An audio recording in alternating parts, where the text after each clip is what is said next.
there. Welcome to what's the name of this thing? Oh yeah, Beyond the Baseboards, and I have Darci Watson. Hi.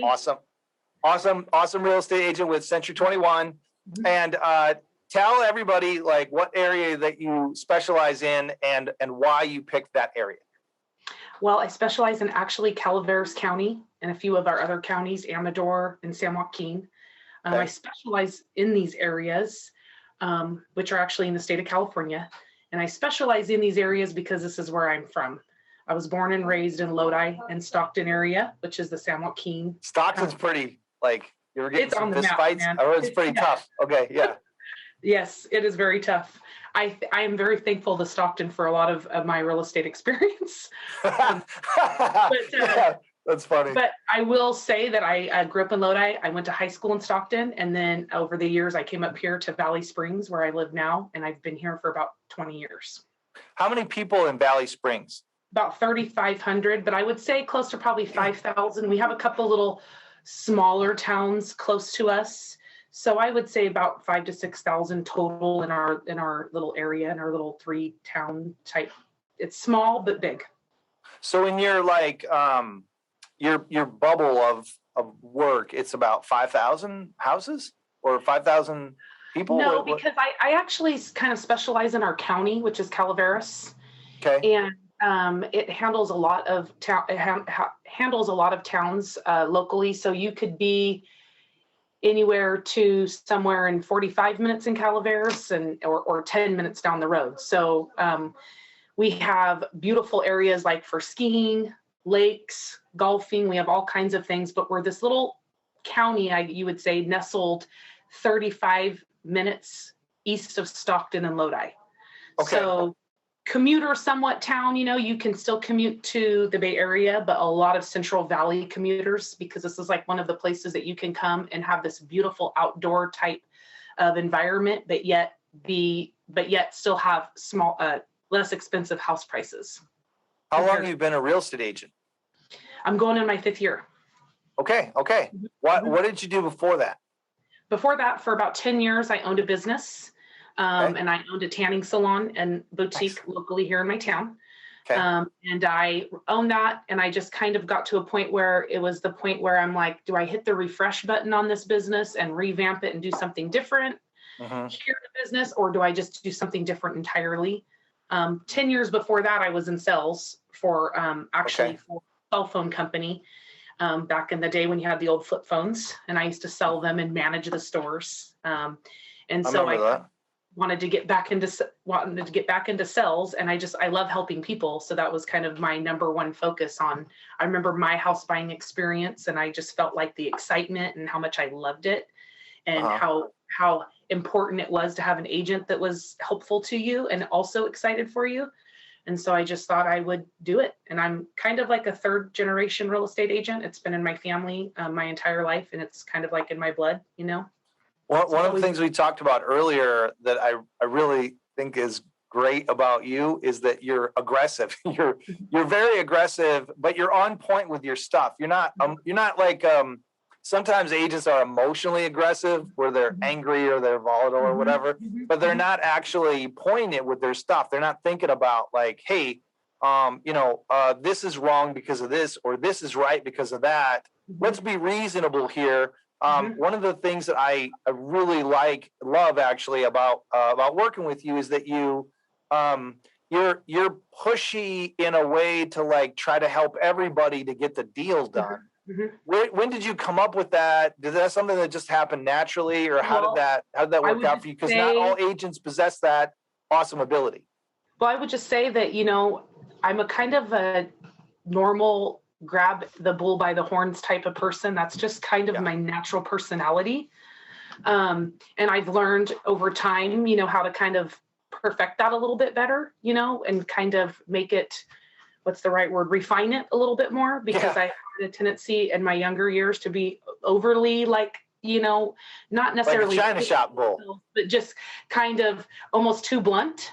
And now I've kind of gotten to a point where I'm like, okay, if this isn't effective for the client, then there's no need for me to be blunt in that aspect. But if I can help the client, and sometimes when you're working with an agent or a lender or a title company, sometimes they need that push. That person needs that push, whether it's to get a document in, whether it's to answer a question, whether it's to, let us know when loan docs are, whatever that is. Sometimes people need the push, or you got to be the squeaky wheel, or whatever it takes. The way I look at things is whatever it takes for me to get the job done for the customer.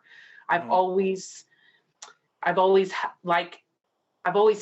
having 3 kids and owning a business, you can't just sit back and wait for things to happen. You got to kind of be able to jump on it and take control sometimes. And be ahead of it and go get it. And yeah. Right. I always try to deflect issues. If I foresee things that I know, you and I have had that conversation in the beginning of our, relationship about like, hey, let's deflect, what can we do? What is effective and going to help our client and what's not?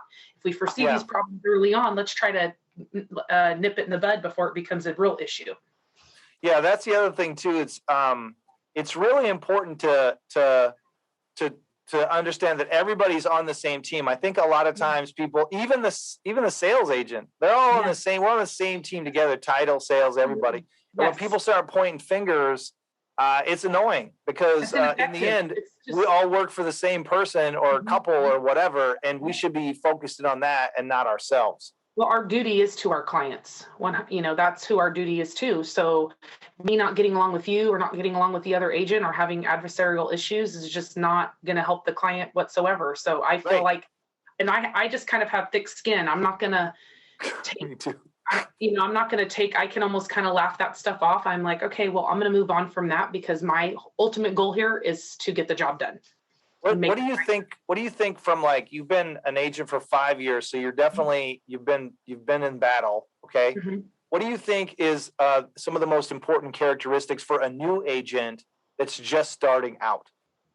Well, I think depending on what they want out of this industry. So, you have your agent that maybe say, hey, I just want to sell a couple houses a year. So, they're having fun and that's what they're enjoying and they like it that way. If you're going to be an agent that wants to, do volume, I think it's important to I can't express this enough. And I think that this is one of the biggest things that helped me in my career was knowing loan types and knowing loans and understanding them, because your clients don't.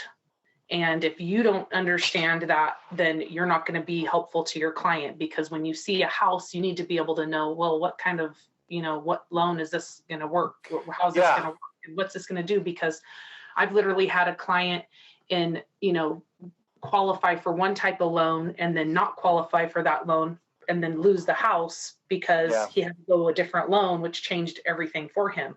So knowing that, and also one of the most important things is knowing your client. I mean, you have to absolutely know your market and know your client.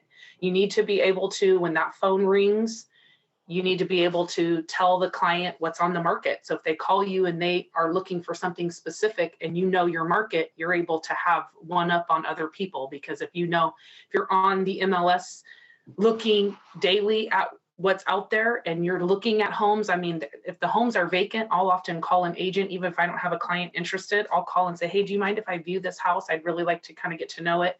And when a client calls and has an interest in something, I'm like, hey, you know what? I've already seen this house. I've walked it. I viewed it. I think this would be perfect for you. So I think that's really important, is knowing the market, knowing your client. It's so important. And that's good from the sales aspect of it, but really it's all about making them feel comfortable, right? Because there's some trust that's needed there in order to really be successful. The clients have to trust you, right? How do you do that? How do you like when you first meet a client, what's your process for having them get to know you and understand? Because I mean, once you work with you, it's very obvious that you're really good. You're really on top of it. But when they're first engaged with you, how do you break the ice with them? What do you do to get them into that zone where they understand you the way that you really are? Well, one thing about me is I'm not shy, so I have no problem meeting people. A lot of times, if this is a client that needs to, obtain a home right away, we're under kind of a time crunch, I like to have them come to my office and just get to know them, break the ice, meet them. A lot of times we don't have that opportunity. We have to meet right away at a house. And so I'm I'm so not shy. So I just go right up to them. I cut to the chase. This is who I am. And I introduce myself, and you kind of get to know somebody over a course of time. And you do kind of get to learn how your clients work. And that kind of goes back to what I was saying before when I was saying it's so important to know your clients, because if you know your clients have children, I have children. So, I'm very relatable. If my clients are grandparents, well, hey, I have grandparents too that I'm very close to. So you just, I think being relatable, and there's something that you can relate to with everybody. I mean, there just really is. And if you can open up a conversation with what they like, and you can, most of the time, when you first meet someone, you can kind of tell by the stickers on their car, or if they're wearing a work shirt, whatever. Those stickers on, people still put stickers on their cars? Yeah, they got honor roll kids. Well, right out the gate, they got kids, and so do I. Mine aren't on honor roll, but okay. But you get to kind of know someone that way. Or you see people pull up, and that they have dogs, that people bring their animals with them. Well, I have 3 dogs that I love, so I think I'm observant, so I look for things that I know I can connect with people. And I think connecting with people in a genuine way, not a fake way, but a very genuine way. And like I said, you can connect with, I believe that there's a connection almost with everybody. Yeah. And if you find that connection and kind of hone in on that with that person, that now you've become relatable, right? So they feel comfortable talking to you and opening up, and then that's your door to get to know them better. So now you really, a lot of times when I meet a client at a house, this is kind of how I'm getting to know them. So not only am I getting to know them, I'm seeing what they like. Mm-hmm. There used to be a time on the market when I would take someone to go look at 7 or 8 houses in a day. And I got to really know, okay, they didn't like any of these, which means now I know we're in a different, area or a different type of home. Mm-hmm. Right now, the market is basically like there's maybe 1 home to look at. So that is kind of harder. You got to get to know people faster. Yeah, it's like you're the one attractive person in your high school. Mm-hmm. You're like, I don't need to have a great personality. I'm the only attractive person here, right? Yeah. It's terrible right now for that, because there is a lot of letdown. And I remember in the beginning of my career, not that it was that long ago, but the one thing I used to always get really sad, like almost emotional, if my client didn't get their house. I was just like, that is so, it bothered me. It broke my heart, Mm-hmm. And I learned over the course of time that my clients kind of sensed that with me too. And I wouldn't want them to be heartbroken. And one thing I learned after a while when that would happen is, whether it took 2 or 3 times of either getting let down or losing the house for one reason or another, when I finally found the right home for the client, they ultimately were always like, thank you so much. I'm so glad that this one worked out and the other one didn't. Yeah, so it's always that way, right? Yeah. So now in this market, I try to tell people, I just know that there is something better that's going to come for you. And it may not happen right now, but it will happen. And that's one thing that I have learned. One of the main things I have learned over the course of time is that if it doesn't happen right now, it doesn't mean it won't happen. And it always means that there's something better to come. And I can't even express how true that is.